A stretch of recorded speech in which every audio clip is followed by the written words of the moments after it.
que nós vamos ser uma igreja onde não tem pobres e nem doentes, nem pobres e nem doentes, porque nós somos abençoados. Como é que você pode ser um abençoador, uma bênção, se você não consegue ter um casaco para vestir o seu frio, mas tem alguém precisando de um edredom ou de um cobertor? Como é que você pode ser uma bênção se você não tem o arroz e o feijão, e tem alguém que você precisa abençoar, que precisa de uma quentinha? Para abençoar, você precisa ser abençoado. Isso é uma premissa. Por isso Deus, Ele se fez pobre para que nós fôssemos ricos. Eu não estou falando de milionários, donos de iates e lanchas. Se você pretende comprar uma ilha para você, não sei se você vai conquistar isso, mas que você seja abençoado, para que você possa abençoar.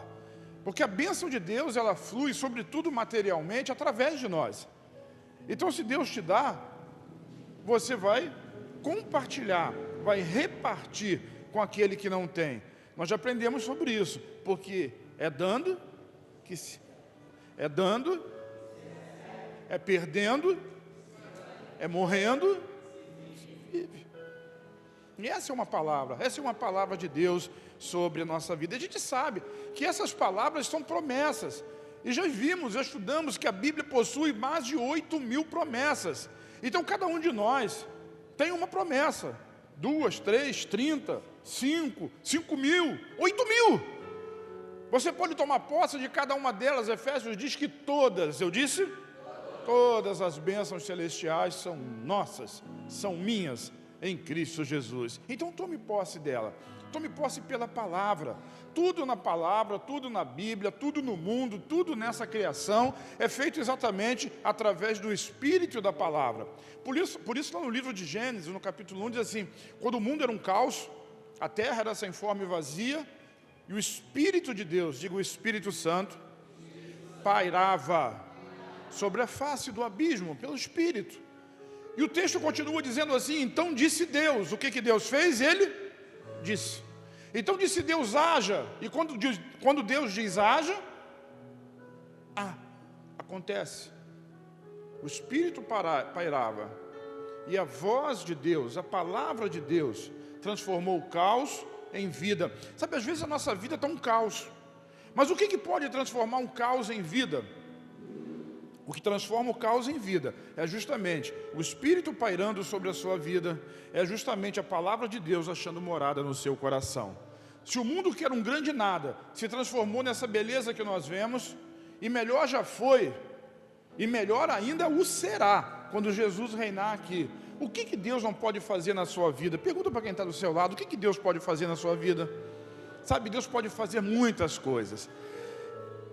E eu chego a dizer que o ápice de todas essas coisas que Deus faz na nossa vida é Jesus ter vindo. Porque pelo Espírito e pela palavra, pastor, o que Jesus tem a ver com isso? João capítulo 1 diz que no princípio era o Verbo, e o Verbo estava com Deus, e o Verbo era... Nada do que foi feito sem Ele se fez, porque todas as coisas foram feitas por intermédio dEle. E quem é o Verbo de Deus? O nome dele é? O nome dele é? Não sabe quem é o Verbo de Deus? Vou lhe ensinar. O nome dele é Jesus. Quem é o Verbo de Deus? E o Verbo se fez carne e habitou entre nós, e vimos a sua glória, como a glória do unigênito do Pai. Jesus habitou, o Verbo, a palavra, a ação, o poder criador de Deus, pela palavra, pelo Espírito, se fez carne, se fez gente, e habitou entre nós, se fez como nós, se fez um de nós, para que através dele nós pudéssemos conquistar todas as coisas. Não à toa Jesus, quando se depara com alguém, com alguma pessoa aqui na terra, e ele diz assim, para o cego, por exemplo: o que você quer? Eu quero ver.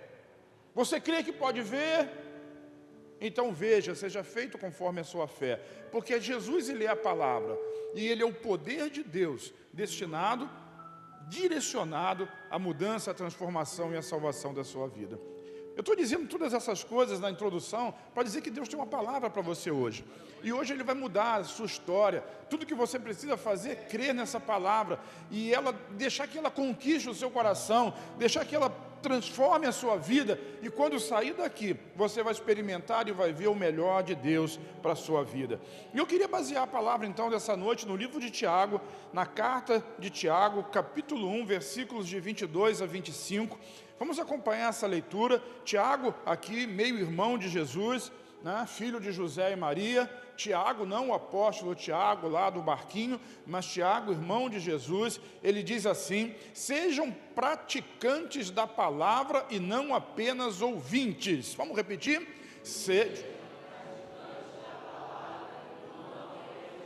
O que é ser praticante da palavra? Quem é o praticante da palavra? Se nós não tivermos cuidado na interpretação dessa palavra, nós vamos achar que o praticante da palavra é aquele que obedece os mandamentos. Não matarás, não furtarás, não adulterarás, guarda o dia de sábado, o 7º dia, não farás para ti imagem de esculturas, não terás os teus deuses diante de mim. Mas não é isso que Tiago está dizendo. Praticante da palavra não é quem cumpre a lei, porque a lei não foi feita para ser cumprida. A lei, na verdade, ela foi feita para mostrar a nossa incapacidade em cumpri-la. Ninguém jamais conseguiu cumprir a lei. Diante da lei, todos, eu disse todos, são condenáveis. O melhor de nós é condenado diante da lei, dos 10 mandamentos. Mas, por isso Jesus veio em carne, ele se fez gente. E João diz: nós vimos a sua glória, como a glória do unigênito do Pai, cheio de graça e de verdade. Porque a graça veio para cumprir aquilo que nós não poderíamos cumprir, não conseguiríamos, ninguém jamais conseguiu. Então hoje, se nós temos direito a essa bênção, quem é o cumpridor, quem é o praticante da palavra? Aquele que crê que Jesus conquistou, aquele que crê e recebe baseado na fé que Jesus já fez por ele. Então Tiago diz: olha, seja praticante, ou seja, creia na palavra, creia naquilo que lhe é pregado. Para de olhar para a sua lástima, para de olhar para o seu problema, para de ficar criticando a si próprio ou a quem quer que seja, e veja o poder de Deus que tem sim condição de agir, de mudar, de transformar a vida de qualquer pessoa. Seja praticante e não apenas ouvinte. Quem são os ouvintes? Ora, todos nós somos, ouvimos todas as semanas, mais de uma vez, frequentamos as células, os cursos bíblicos, ouvimos a palavra, mas se esse ouvir não se transformar em uma atitude de praticar, e o que é praticar? Vou repetir: praticar é você agir, tomar uma atitude positiva em relação àquilo que você ouve. Você crê no Filho do Homem? Jesus perguntava. O que é praticar a palavra? É você dizer para ele: eu creio, Senhor. Você é um praticante da palavra, e agir como tal. Diga: eu sou crente. Mas por que você é crente? Porque você crê em Cristo como Salvador. E você vive dessa forma, e você sabe que é dessa forma, porque você é um praticante da palavra. Pois então, nós precisamos praticar a palavra em obediência e em fé, em todos, eu disse, todos os aspectos da nossa vida. Seja um praticante, porque quem não é, o próprio Tiago diz assim: está enganando-se a si mesmo. Como eu posso me enganar quando você diz assim: eu sou abençoado, mas lá na sua realidade, no dia a dia, você não desfruta da bênção de Deus, você não goza da bênção de Deus, você não aproveita a bênção de Deus, você é um ouvinte, você repete, mas talvez esteja repetindo como papagaio. Diga: eu sou abençoado. Isso não é uma palavra de motivação, isso é uma palavra bíblica, eu já lhe disse. Jesus pagou um preço para que você fosse abençoado. Então entenda que você é abençoado. E quando eu digo isso, é porque falando, declarando, você crê. A boca fala do que está cheio o coração. Então creia nisso. Aí você se torna um praticante. Mas se você não consegue desfrutar de nada disso, talvez você esteja enganando a você mesmo. Eu sou abençoado, eu sou abençoado, eu sou filho, eu sou amado, eu sou, mas no fundo não é nada. Por quê? Porque nunca conseguiu colocar em prática aquilo que a palavra maravilhosa, poderosa do Senhor diz. E o versículo continua, o versículo 23, diz: aquele que ouve a palavra, mas não a põe em prática, é semelhante a um homem que olha a sua face no espelho, e depois de olhar para si mesmo, sai e logo esquece a sua aparência.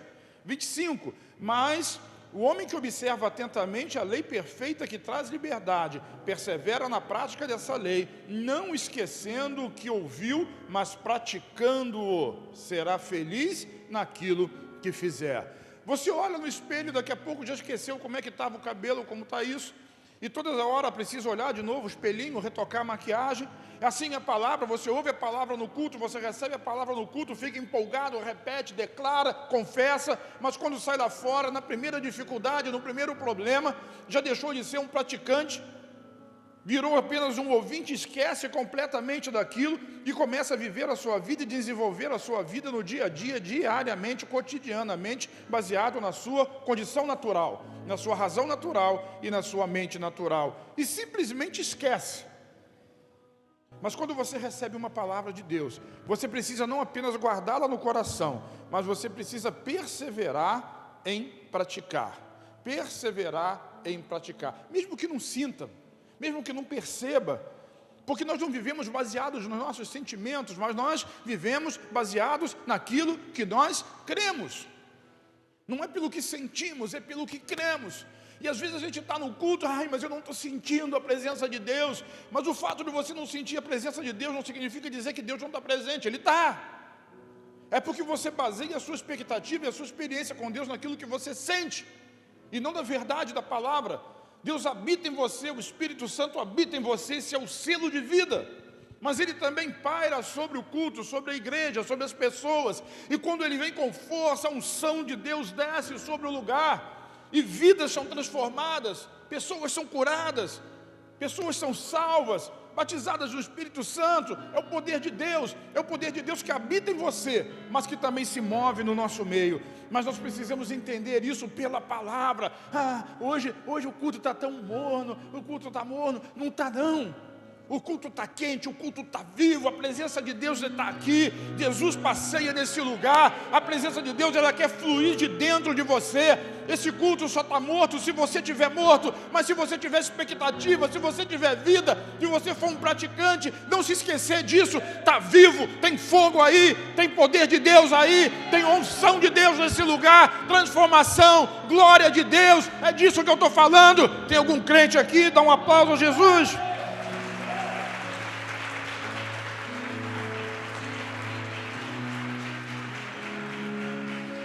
Mas o homem que observa atentamente a lei perfeita, a palavra perfeita que traz liberdade.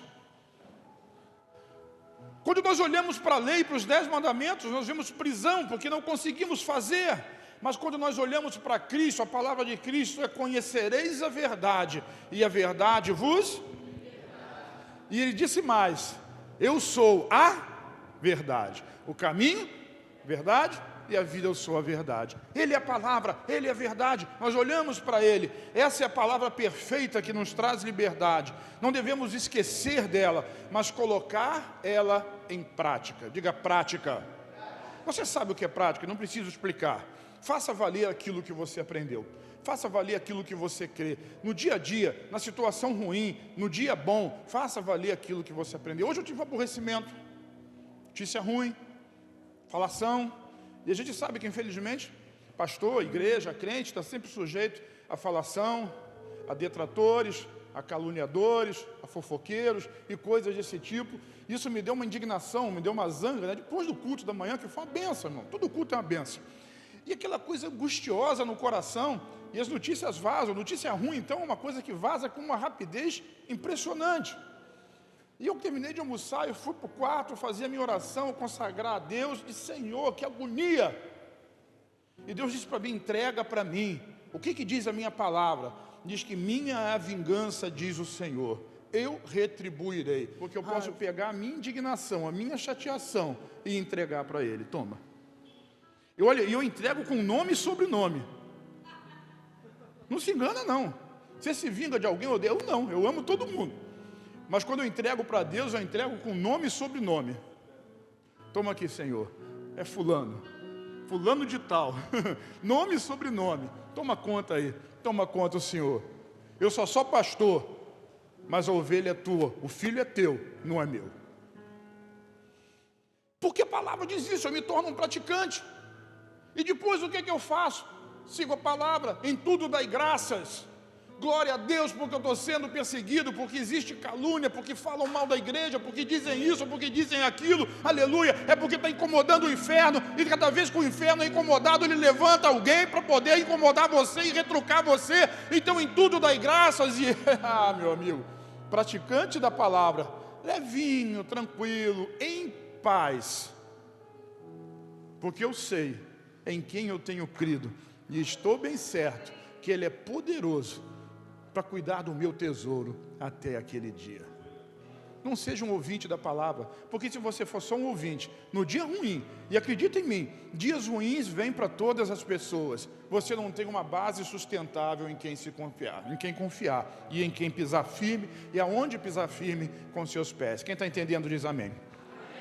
Completando esse pensamento, Tiago diz assim: quem fizer isso, ser ouvinte, praticante dessa lei que traz liberdade, será feliz naquilo que fizer. Outra tradução dirá, será próspero. Outra vai dizer, será abençoado. E outra ainda diz, será bem-sucedido em tudo aquilo que vier a fazer. Você é bem-sucedido naquilo que faz? Entenda, porque se não está desfrutando completamente da bênção do Senhor, que é sua. Eu não estou dizendo que você não vai ter contratempos, mas estou dizendo que Deus estará do seu lado. Como o pastor Isaías já disse, os montes serão aplainados, você não tem que subir a montanha e descer do outro lado, você não tem que descer o vale para subir do outro lado. Deus prepara um caminho diante de você, um caminho no ermo, um caminho no deserto, e mesmo que você esteja trafegando por um deserto difícil, sabe, no vale de Acã, diz Jeremias, Deus vai abrir para você uma porta de esperança. Diga, eu quero, eu preciso, porque mais cedo ou mais tarde, em algum momento, todos nós vamos passar por lá, pelo vale da desesperança, e é ali que nós precisamos abraçar e agarrar o Senhor, porque a vida para nós. Diga amém. Por isso o tema da mensagem de hoje é levanta e anda. Vamos repetir? De novo, levanta e anda. Diga para quem está do seu lado, levanta e anda. Qual é a palavra de Deus para você hoje? Qual é a palavra de Deus para você hoje? Levanta e anda, levanta e anda, levanta e anda. E eu vou dizer por quê? Porque você não é só um ouvinte, você é um praticante. E um praticante, quando ouve de Jesus, levanta, ele faz o quê? E quando ele ouve e anda, o que ele faz? É isso. Quem está entendendo, dá um aplauso a Jesus. Glória a Deus.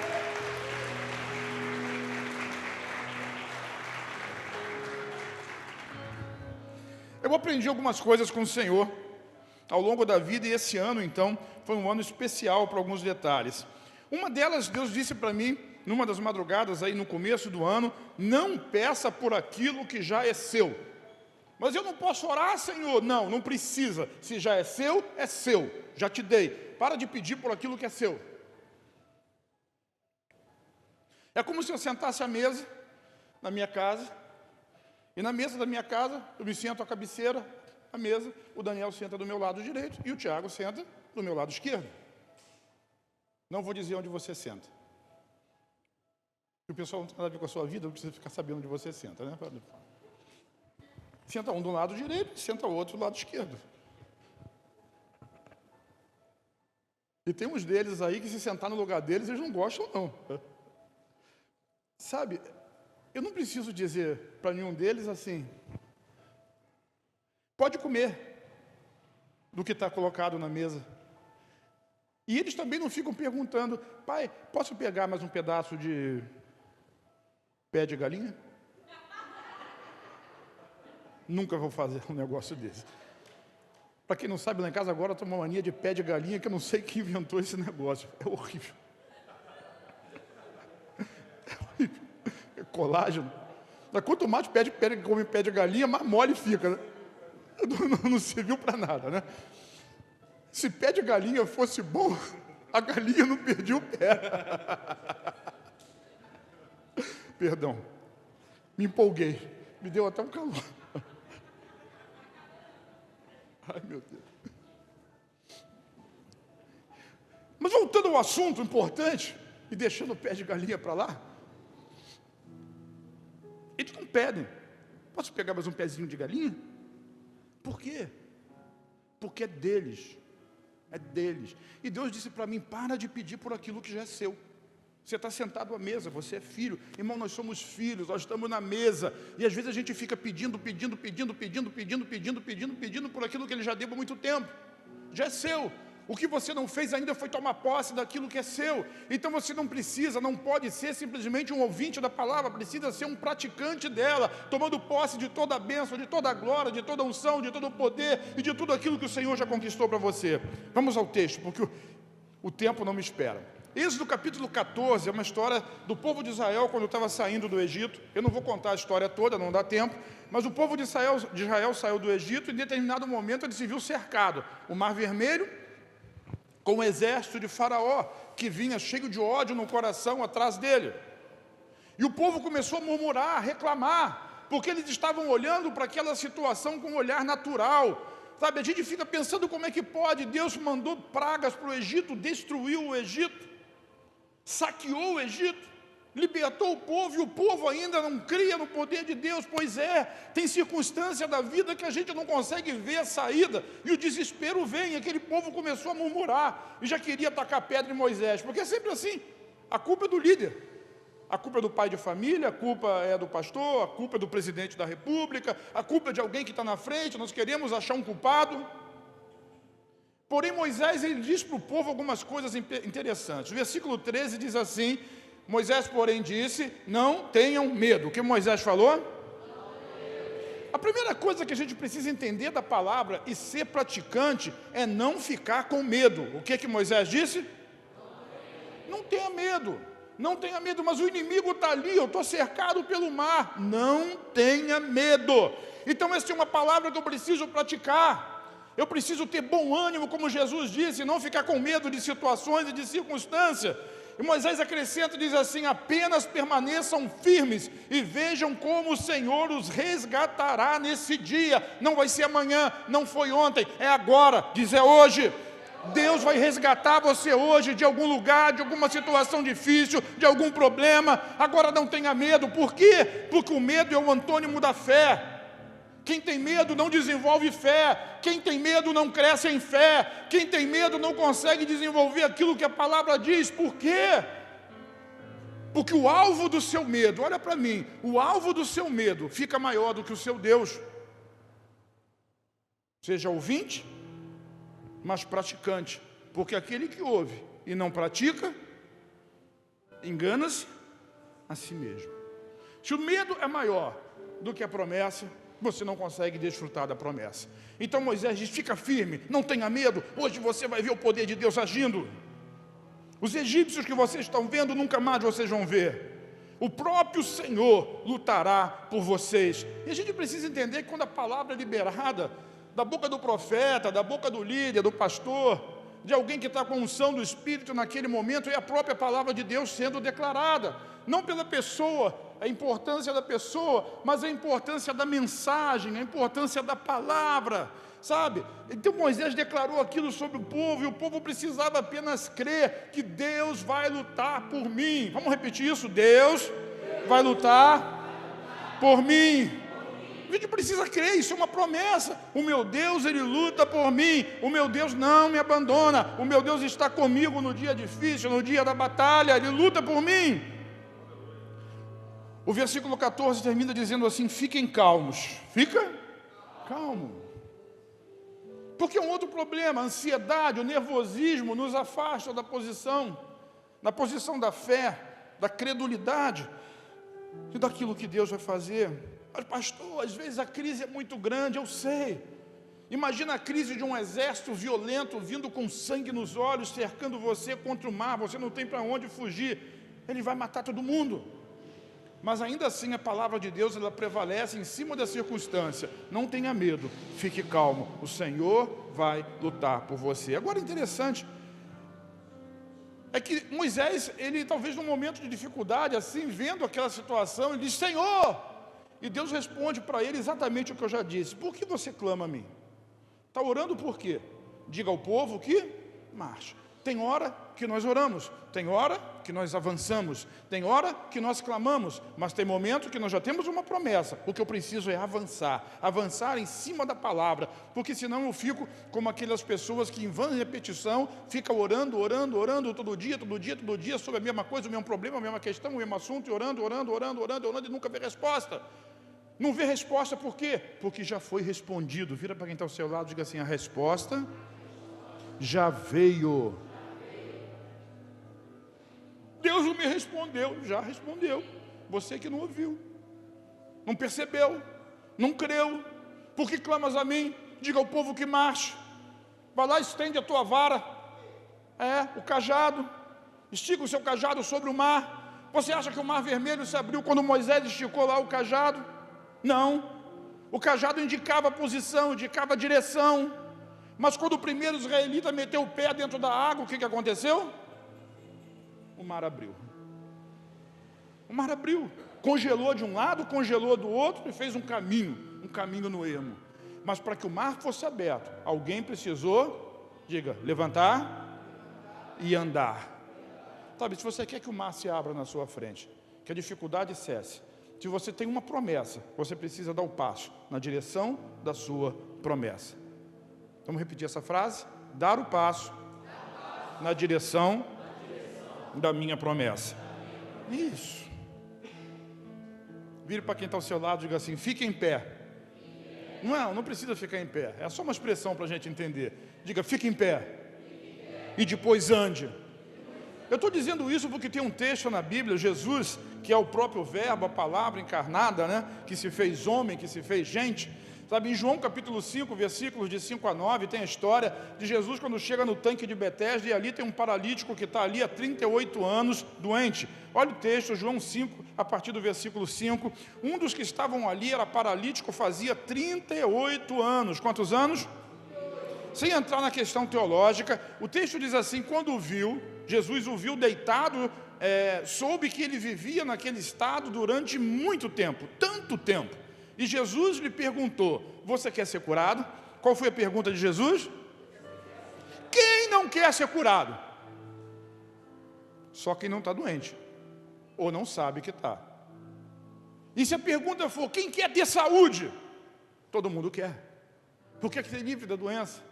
E Jesus faz uma pergunta para aquele paralítico que está 38 anos ali. Ele tem uma coisa de bom, sabe? Deixa eu abrir um parênteses aqui. Depois vocês me lembram onde eu parei. Tem uma coisa de bom naquele paralítico. Ele estava 38 anos naquela situação, mas nunca desistiu de buscar sua cura. Porque na cabeça dele, na fé dele, quando o anjo descia, dele e de muitas pessoas, quando você for lá a Betesda comigo, você vai ver lá em Israel, sabe, os degraus, os alpendres com uma grande arquibancada e o lugar onde ficava a água. Hoje não tem mais água, pelo menos até a última vez que eu fui não tinha, 2014. Então, ele cria que quando o anjo tocava na água, o primeiro que entrasse era curado de qualquer doença. Mas ele era aleijado, paralítico. Sempre alguém entrava na frente dele. E ele vem para Jesus e argumenta. Ele nunca desistiu, hein? Me leva para casa, podia dizer ele para alguém. Me coloca lá na porta do templo para pedir uma esmola. Não adianta, eu nunca vou conseguir. Sabe que ele tinha razão? Ele tinha razão em não desistir. E ele tinha razão também em reconhecer que sozinho ele não ia conseguir. Mas Jesus pergunta para ele: você quer ser curado? Aí é a hora de a gente ser um praticante da palavra. Quando a gente recebe essa promessa, quando a gente recebe essa pergunta vale 1 milhão.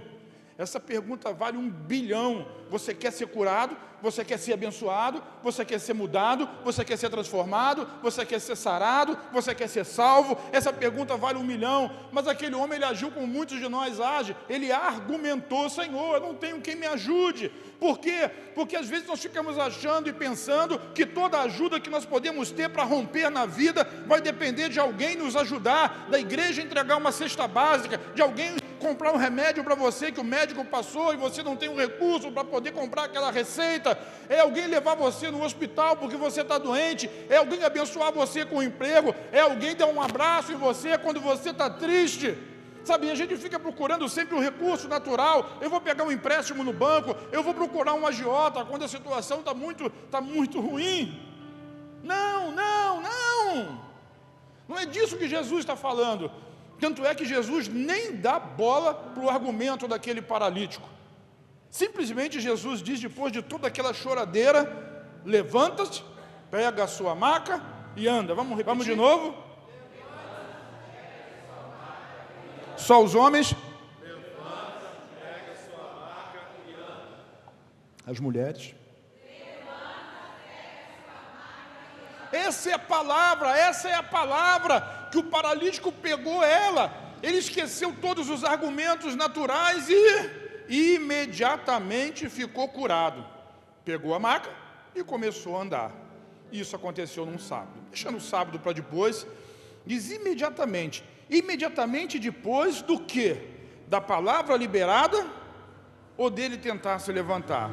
Irmão, o milagre só acontece quando você coloca em prática a palavra. Quando ele tentou se levantar, o milagre aconteceu. Eu contei uma história de manhã de um pastor conhecido meu, não vejo ele há muitos anos, mas viajamos juntos para Israel, e ele estava como pastor convidado num culto, numa igreja, é um pastor presbiteriano, militar do corpo de bombeiro, condecorado, né, de patente. E um dia, quando ele pegou a palavra, e assim, antigamente isso era muito normal, e nas igrejas mais tradicionais ainda o são, vamos abrir a Bíblia para ler a palavra, que seria o texto básico, como foi hoje para nós, Tiago, capítulo 1. Eu quero convidar a igreja para ficar em pé. Irmãos, se alguém fica sentado, é uma desonra muito grande. Muito grande. E o pregador ficava chateado, e a igreja não gostava. Então ele estava convidado naquele lugar, e quando ele disse, irmãos, vamos ficar em pé para ler a palavra, a igreja inteira ficou em pé, mas o irmão que estava lá atrás, como está o Giovanni lá, o irmão que estava lá atrás continuou sentado. E ele ficou indignado. Imagina um militarzão, né, acostumado a obedecer a ordem, a dar a ordem.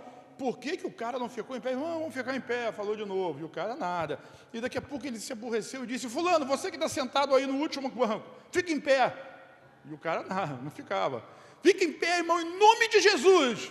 Aí o cara começou a cambalear e levantou. E a igreja já estava assim, olhando um para a cara do outro, assim, o que está acontecendo? Irmão, o homem era aleijado. Ele não podia levantar. Ele não tinha como levantar. Mas quando o pastor falou assim, levanta em nome de Jesus, ele forçou a perna e ficou em pé. Foi a fé do pregador? Foi não. Ele estava zangado. Não tinha fé nenhuma. Achava que o cara estava fazendo aquilo lá de má vontade. De birra, né? Não vou levantar. Quem sabe sou eu. Levanta em nome de Jesus. E a igreja começou a glorificar e ele não entendeu nada. E o pastor da igreja falou, pastor, bispo, né? Bispo, aquela pessoa lá, ele era aleijado. É por isso que ele não ficou em pé. Glória a Deus mesmo. Porque a glória sempre é de... Sabe, se tem uma palavra, levanta e anda, irmão, levanta e anda. Mas o mar que está ali na frente, levanta e anda, é a palavra de Jesus. Vamos continuar, mais para frente eu vou ensinar mais umas coisas para você. Tem um texto semelhante a esse de Atos, capítulo 3, versículos 7 e 8, que diz assim, então Pedro segurou o aleijado pela mão e o ajudou a levantar-se. Esse é o texto da porta formosa, quando Pedro e João estão entrando no templo, tem um aleijado, eu não tenho prata nem ouro, mas o que eu tenho te dou, em nome de Jesus, levanta e anda. E Pedro, quando faz aquela declaração, olha, não foi Jesus, mas ele falou em nome de Jesus, levanta e anda. E o homem não conseguia levantar, então Pedro dá a mão para ele, imagina o Pedro segurando de um lado e João segurando do outro, e os dois ajudando ele a levantar, mas o que adianta levantar um aleijado? E vou explicar para você porque eu gosto desse texto, olha para mim. Quem escreveu isso foi Lucas. Atos é um livro escrito por Lucas, como também o Evangelho de Lucas. E Lucas era médico. Então, provavelmente Lucas estava entrando no templo junto com eles, e o aleijado estava ali, e Pedro diz assim, em nome de Jesus, levanta e anda. E o médico devia estar pensando assim, duvido. Aleijado? Está aí todo dia? Levanta e anda. E nada do cara levantar. E Lucas devia estar assim, olhando para as pernas dele, olhando para Pedro, com um caderninho na mão, né? Igual repórter, né? Vamos ver, o vídeo estava filmando. Mas quando Pedro levanta, segura na mão dele e ajuda ele a levantar. Olha só o que o texto disse. Deixa eu ler aqui que é mais fácil para mim. No mesmo instante, isso é um médico escrevendo, tá? No mesmo instante em que eles seguram ele pela mão e o ajudam a levantar-se, no mesmo instante, os pés e os tornozelos do homem foram curados e fortalecidos. Eu imagino o Lucas olhando. O pé dele está se endireitando.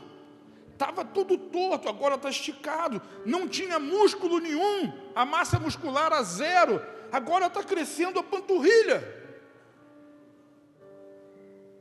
Eu ia dizer não tanto quanto no kitnet, mas ele não está aqui, né? Me lembra no outro culto. Se tiver gravado no vídeo, depois ele ouve. E a panturrilha começou a crescer, igual do Marcinho, ficou grande, os nervos começaram a funcionar. E o camarada diz assim, de um salto ele se levantou e começou a andar. Quando ele começou a andar? Quando disse em nome de Jesus, levanta? Não, mas quando alguém ajudou, e ele forçou as pernas e ficou em pé. Às vezes nós não recebemos o milagre de Deus porque a gente não consegue ser um praticante da palavra, irmão, é disso que eu estou falando. Levanta e anda, levanta e anda. Quando um pregador, alguém vai orar por um doente, por um enfermo, por exemplo, que está com dor, você já deve ter visto isso acontecer, inclusive aqui, e eu posso dizer, você que está com dor no pescoço, move o pescoço em nome de Jesus, procura a dor. Não é para ver se a dor sumiu, mas é para ver se você tem fé o suficiente para mexer no lugar da dor, em fé na palavra. E se você crê na palavra, a palavra te cura, o poder de Deus é liberado. Mas se você mexe o pescoço e diz, está doendo, não adiantou nada, a dor vai continuar com você. Parabéns, ela é sua, não é minha, e nem é de Deus. Quando você mexe o lugar da dor, você está mexendo para declarar que você tem fé na palavra. Eu estou sentindo dor, mas eu creio que o Senhor me curou. Sabe a diferença de fato e verdade? O fato é que você está com dor, é um fato, não está? Está doendo o meu pé, está doendo minhas costas. O resultado do exame diz que eu tenho esse determinado problema, isso é um fato. Mas qual é a verdade? O fato e verdade não são as mesmas coisas? Diante de Deus, não. Porque a verdade de Deus diz verdadeiramente o Senhor Jesus já levou, lá no passado, todas as minhas dores e todas as minhas enfermidades. O fato hoje é que eu tenho dor no joelho, mas a verdade é eu sou curado em nome de Jesus. E o que eu estou dizendo para você é levanta e anda, levanta e anda. O milagre vai acontecer na sua vida quando você levantar e andar. Aí o milagre é desatado, a cura vem, o milagre acontece, o poder de Deus desce sobre a sua vida e a transformação acontece. Levanta e anda, repete comigo. De novo. E em seguida de um salto, ele se levantou e começou a andar. E seguia caminhando, saltando, louvando a Deus. Entrou no templo com eles para a adoração. Oh meu Deus! Às vezes nós só conseguimos entender isso quando o nosso entendimento e o nosso conhecimento, ele falha completamente. Quando não tem mais expectativa nenhuma. Vou contar uma outra história, também narrada por Lucas, no capítulo 5 de Lucas, do Evangelho de Lucas, onde Pedro trabalhou a noite inteira, você conhece bem, não pescou absolutamente nada, Pedro era pescador. E durante a manhã, no começo do dia, quando ele estava lavando as redes, Jesus chegou naquele lugar e disse assim, entrou no barco de Pedro, disse assim, afasta um pouquinho, eu vou usar seu barco para pregar para essa multidão, para ele não ser apertado pela multidão. E diz que ele ministrou o dia inteiro, olha só. O versículo 4 diz assim, assim que acabou de ministrar, dirigiu-se a Simão e aos demais e lhes pediu, ide para onde as águas são mais profundas. Todos sabemos que isso é uma metáfora bíblica de que águas profundas é o lugar onde você perde o controle e é onde Deus controla a sua vida. Nós não gostamos de águas profundas, nós gostamos do lugar onde eu posso pisar o pé. E sempre que vem uma marola, eu continuo ali com o pé firme, porque eu estou confiando em quê? A força do meu pé, a minha base firme. Mas quando vai para a água profunda, você depende de Deus. E quando chegou lá nas águas profundas, Jesus disse para Pedro assim, agora você vai lançar as redes ao mar. Lance as redes de novo. Ide para as águas mais profundas, lançai as vossas redes para a pesca. Ao que Pedro replica, Senhor, mestre, nós trabalhamos a noite toda, quem entende de pesca sou eu, o Senhor entende de palavra, de Bíblia, de pregar o Evangelho, quem entende de pesca sou eu. Sabe, Quem entende de doença é o médico diz, não tem jeito, não tem cura. Quem entende de falência é o contador, o gerente do banco onde você está estourado, e ele diz, não adianta, não tem jeito para você, não vai resolver o seu problema. Sabe, quem entende, de quem é a palavra final na sua vida? Qual é o argumento final na sua vida? Olha para mim, olha só, olha a fé de Pedro naquele momento. Mestre, nós trabalhamos a noite toda, não pegamos nada, todavia confiando em Tua palavra. Vamos repetir? Confiando em Tua palavra. Novamente. Mais uma vez. Lançarei as redes. O dia que você abrir mão da confiança que você tem no pensamento natural e depositar a sua confiança na palavra de Jesus, você vai ver o milagre acontecer na sua vida. Confiando na sua palavra. A mente de Pedro dizia, não tem jeito. Mas a palavra de Jesus dizia, lança a rede. Quando Jairo soube que a filha tinha morrido, Jesus disse para ele, não tenha medo, apenas creia. As pessoas dizem, morreu, mas eu digo para você, não temas, crê somente. Não seja um praticante, aliás, não seja um ouvinte não praticante, seja um ouvinte praticante da palavra. Se Jesus disse lança a rede, o que você faz? Mas não faz sentido, não tem que fazer sentido. A fé não é para fazer sentido, a fé é para aqueles que creem e que andam no desconhecido. Desconhecido para nós, mas conhecido para o Senhor. Se Ele diz vai, você vai. Se Ele diz levanta, você levanta. Se Ele diz anda, você anda. Eu não sou um cachorrinho. Não, não é. Justamente porque não é. A fé de Deus entra no seu coração. Porque o cachorro ele pode ser inconsequente, ouvir o dono. Mas você não. Por causa da fé, você obedece baseado nela. Porque você prefere crer naquele que disse, do que acreditar naquilo que você está vendo. Eita, nós, não ficou difícil não, né? Eu quero dizer, irmão, não seja simplesmente ouvinte, mas coloque em prática aquilo que você ouve em nome de Jesus. E todo mundo sabe o final dessa história, veio peixe, muita quantidade de peixe, por quê? Porque Deus ele luta as nossas guerras, Ele está ao nosso lado, e tudo que Ele quer ver de nós, o devolver de Deus para nós conquistarmos esse território é simplesmente crer, o agir de Deus vem através do nosso agir. Para terminar, ninguém disse, puxa. Eu já falei um pouquinho para vocês em João capítulo 1, que o verbo se fez carne e habitou entre nós. Mas João capítulo 2, na sequência da anunciação de Jesus pelo apóstolo João, diz assim, no terceiro dia, João 2:1, houve um casamento em Caná da Galileia, e a mãe de Jesus estava ali. Jesus e seus discípulos também foram convidados. E tendo acabado o vinho, a mãe de Jesus lhe disse, eles não têm mais vinho. Pelo que Jesus respondeu, mulher, em que essa tua preocupação tem a ver comigo?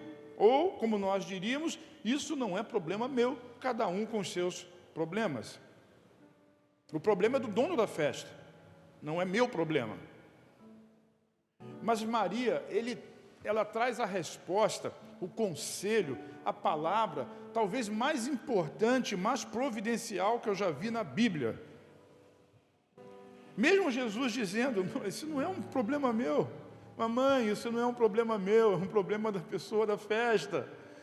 A mulher olha, Maria olha para ele e diz ok, e vai até os serviçais daquela festa e diz assim, seja o que for que ele vos pedir. Vamos repetir? Seja o que for que ele vos pedir. De novo. Seja o que for que ele vos pedir. Fazei. Quem é crente aqui? Se é crente é porque crê. Seja o que for que ele vos pedir, fazei.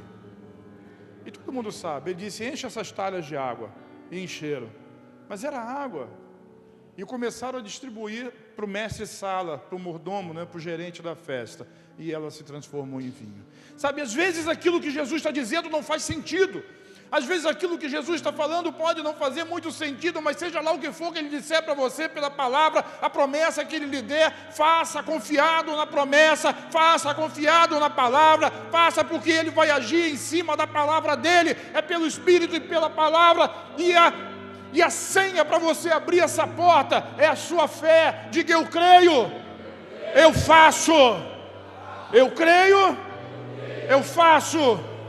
Eu creio, eu obedeço. Faça aquilo que Ele mandar você fazer, seja qual for. Maria disse, Jesus nunca tinha feito um milagre.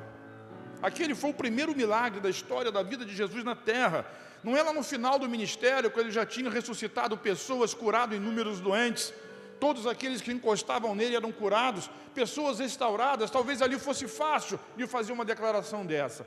Mas enquanto Jesus não tinha se manifestado, não tinha chegado a hora dele, Maria já dizia: faça tudo aquilo que Ele te pedir.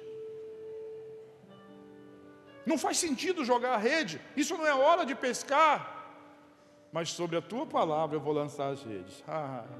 Fique em pé. Como? Eu sou aleijado. Mexe o braço, mas está doendo. Dá um pulo, não consigo, minha coluna está travada. Vai lá e aperta a mão de fulano, não gosto dele. Faça tudo aquilo que o Senhor te pedir. Já viu como é que as pessoas, elas são muito suscetíveis a ouvir conselho torto? É aquela história do Salmo 1. Anda segundo o conselho dos ímpios, caminho dos pecadores, roda dos escarnecedores. Mas na hora de ouvir a palavra de Deus não faz sentido para elas. Enquanto a palavra de Deus não fizer sentido para você em fé, você vai continuar sendo um ouvinte não praticante. Você obedecer em fé, aí o milagre de Deus vai romper na sua vida. Aí você vai pisar no mar. Se o mar não abrir, como diz a canção, você vai andar por sobre as águas. Porque aquilo que Deus diz, Ele é fiel à palavra dEle. Quantos crentes eu tenho aqui nessa noite? Glória a Deus. Se você quer ver o milagre do Senhor na sua vida, fique em pé comigo agora em nome do Senhor Jesus. Eu não sei qual é a área, qual a circunstância, qual a situação em que você está vivendo. O que eu sei é que tem uma palavra de Deus sobre a sua vida. E se tem uma palavra, uma promessa de Deus sobre a sua vida, receba ela em nome de Jesus. Levanta e anda, repete. Vire para quem está ao seu lado e diga: levanta e anda. Segura a mão dessa pessoa, levanta assim e diga: levanta e anda. Ajude essa pessoa, diga: levanta e anda. Lança as redes, cumpra, faça o que precisa ser feito, que a glória de Deus se manifeste na sua vida, em nome do Senhor Jesus. Dê um grande aplauso ao Senhor. Hoje é o dia do milagre, hoje é o dia da cura, hoje é o dia da restauração. Hoje é o dia de tornozelos ficarem firmes, de dores desaparecerem em nome de Jesus, do perdão ser liberado na vida, de famílias serem restauradas. É um milagre. Deus está dizendo: seu pai vai voltar, sua mãe vai voltar, seu filho vai voltar. A glória de Deus vai ser derramada sobre a sua casa. Hoje é o dia do milagre. Quantos querem receber o milagre? Glória a Deus, aleluia.